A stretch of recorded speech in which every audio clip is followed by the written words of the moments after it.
Now as they went on their way, he entered a certain village where a woman named Martha welcomed him into her home.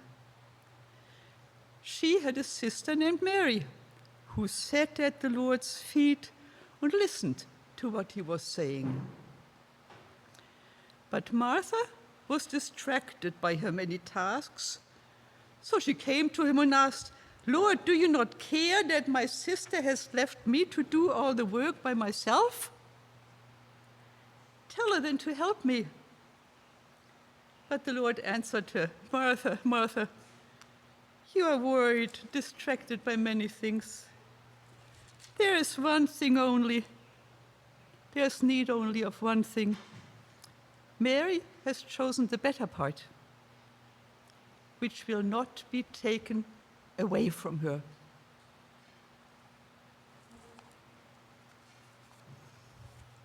Here's my prop for later. I'm going to ask you to be a little closer. I'll be closer that you can hear me, okay? But you heard the text. You know which text I read to you, right? Okay, I'll eat it.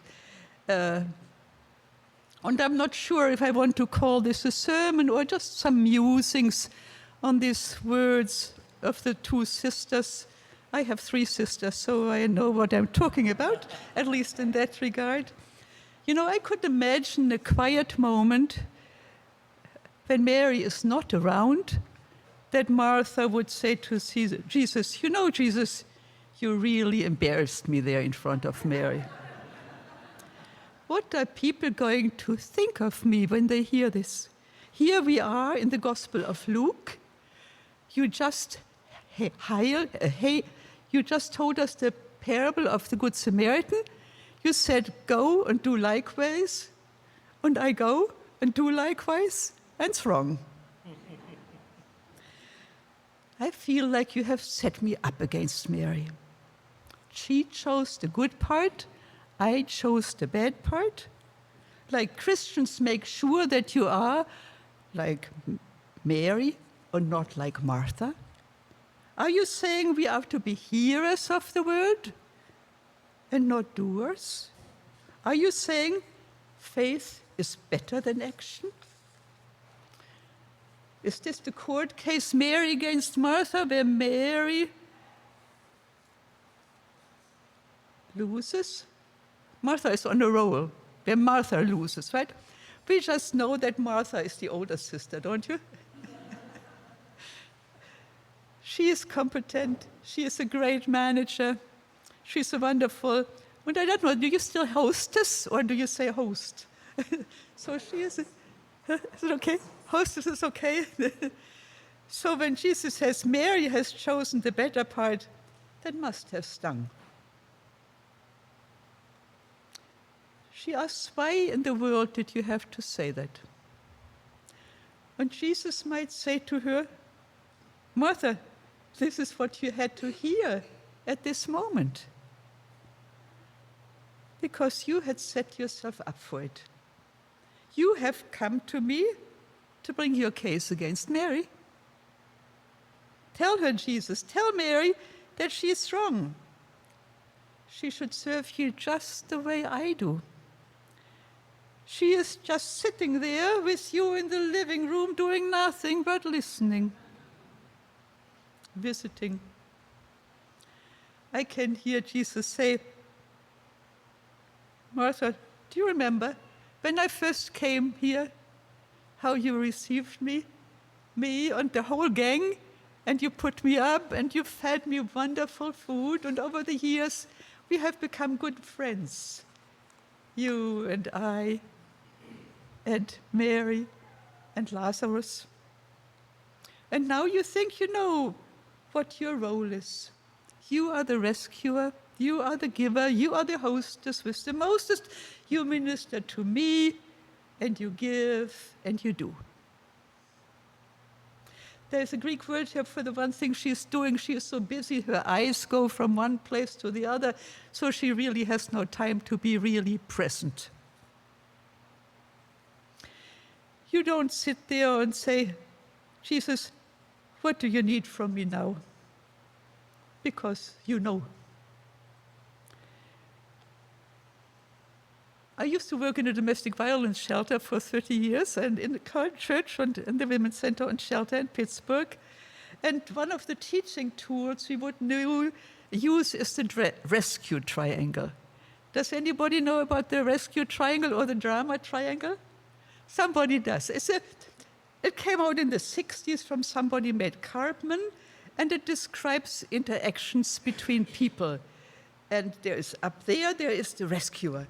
And the rescuer knows what to do, and the rescuer is so competent, and the rescuer gives and gives. And on the bottom, there is the victim, and the victim, I can't do anything. I can't do anything myself. You have to help me. And then did I say the first thing, the rescuer, or did I say the persecutor? Rescuer. I'm so sorry. I have to start over again. The first thing is the persecutor, who says, I only count if I get my way. I am the boss. I know what I want, and my way or the highway.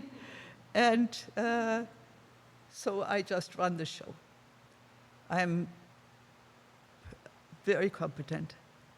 And then there is the victim, and the victim can't do anything right, and the victim can't do the job. Somebody has to do it for me. I can't tie my shoes, and I can't learn how to tie my shoes, right?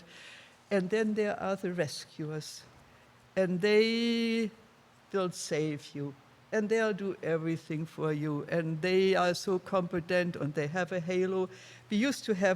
We would do that in support groups. You can go to the rescue triangle on the computer, and you might get 20 different pictures of it, and we would go like this. But I can't pay the rent. But you must pay the rent. But I can't pay the rent. I'll pay the rent.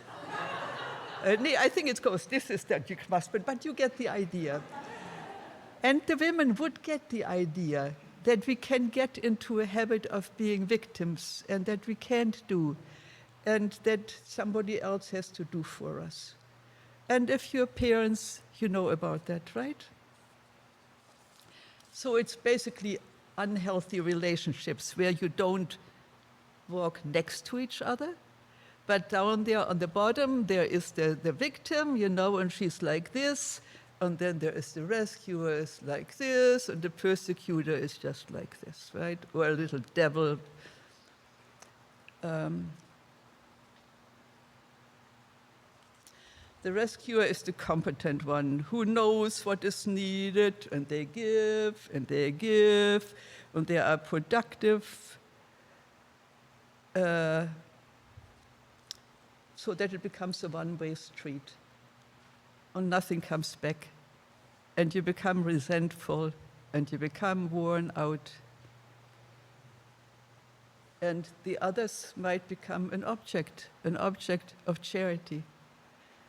And the ones who are the objects, who are the victims, become weaker and weaker, and only count when somebody does for them. And it can become a pattern. It can become a habit. And then there are the persecutors who really go over bodies. And sometimes we have even politicians who want to just use and not serve.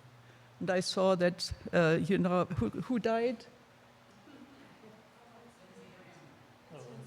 Lindsey Graham died, and I might not agree with all his positions, but I think he wanted to be a servant, right?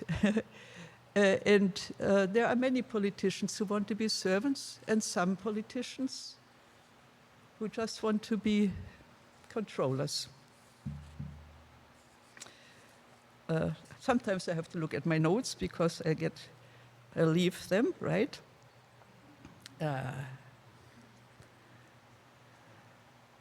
And we say, or did I say that already, we become objects of charity. The rescuers are the subject, we are the object, we don't stand next to each other. I remember a woman who would come, she came into counseling when she told her daughter would take her shopping, but she always had this feeling she was wasting her daughter's time, So she would just grab a few things and said, I'm done, and go home. And then later in the week, she had taken access and get the rest. We can get into patterns that we think we don't want to be a burden, and we can become very competent and very, very much help us. Some of you are deacons. How many of you have been deacons? Right. And I don't really know if that's part of a deacon's training, because I think for a deacon, there is a real temptation to be sucked into becoming a helper. Being sucked into that rescue triangle so that you give and don't really empower the other person, because they become recipients, and then you are not standing next to each other, but you are there, they are there, right? And I think it takes a little wisdom to know when to say yes and when to say no, when to do for somebody and when to do with somebody. My daughter works at Arlington Eats, and what I really like is they have the food out, and then people can just take a bag and fill it with the things they want. There might be a limit because there is only so much, but nobody tells you. Because I remember food banks where you would just get a bag and that was it. And then there were people sometimes come out of the food bank and take the things out, which you got because you don't want them, you don't need them, but you didn't want to say anything, right? I think we have come a long ways in learning how to serve. I think even as a society, we have learned to be a little wiser in serving. I was thinking of the Winchester team when you went to Pine Ridge. You didn't go there to say, let me rescue you. Right. You said, let me be your servant, right? And can I learn from you? Can you teach me about your history? Can you tell me? Can you tell us what you need from us? And what can you give us? And I bet it is as much a gift to you as it is to them, right? And then you stand next to each other and you don't do charity, no?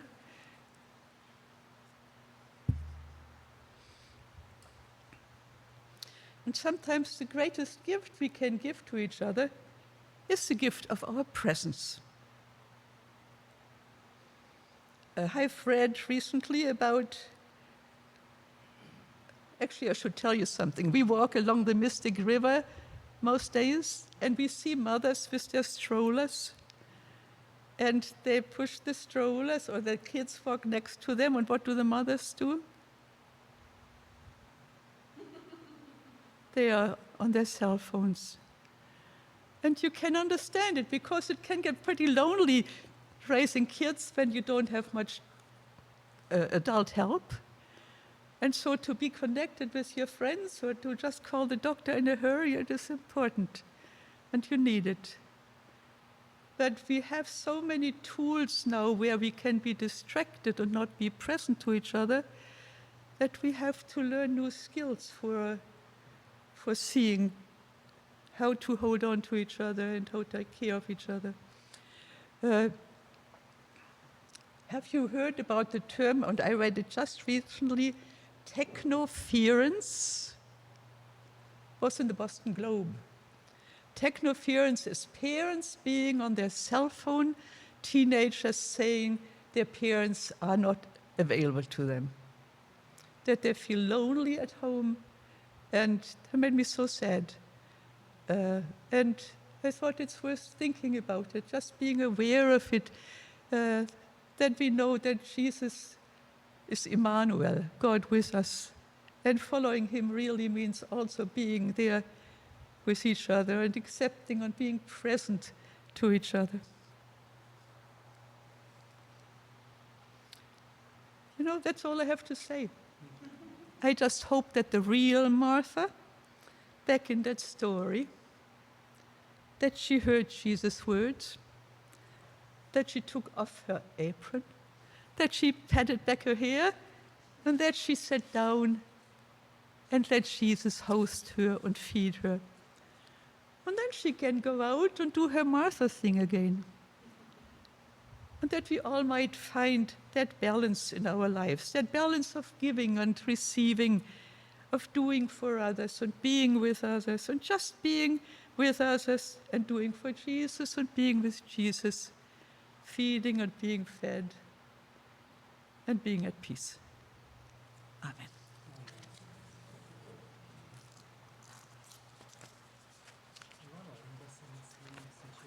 Yeah, now we are going to sing a song that is the continuation of the sermon.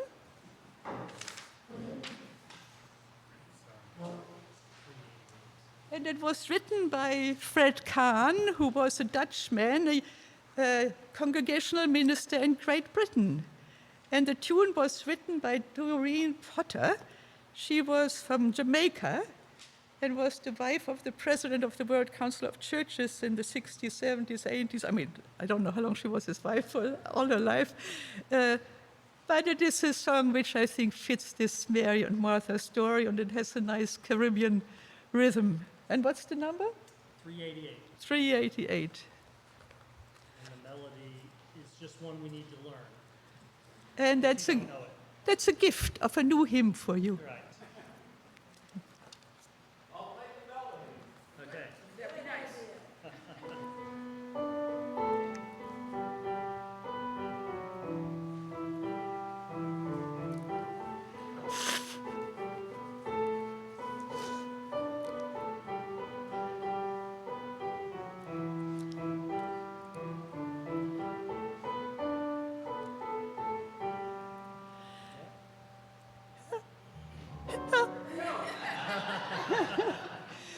Help us accept each other as Christ accepted us.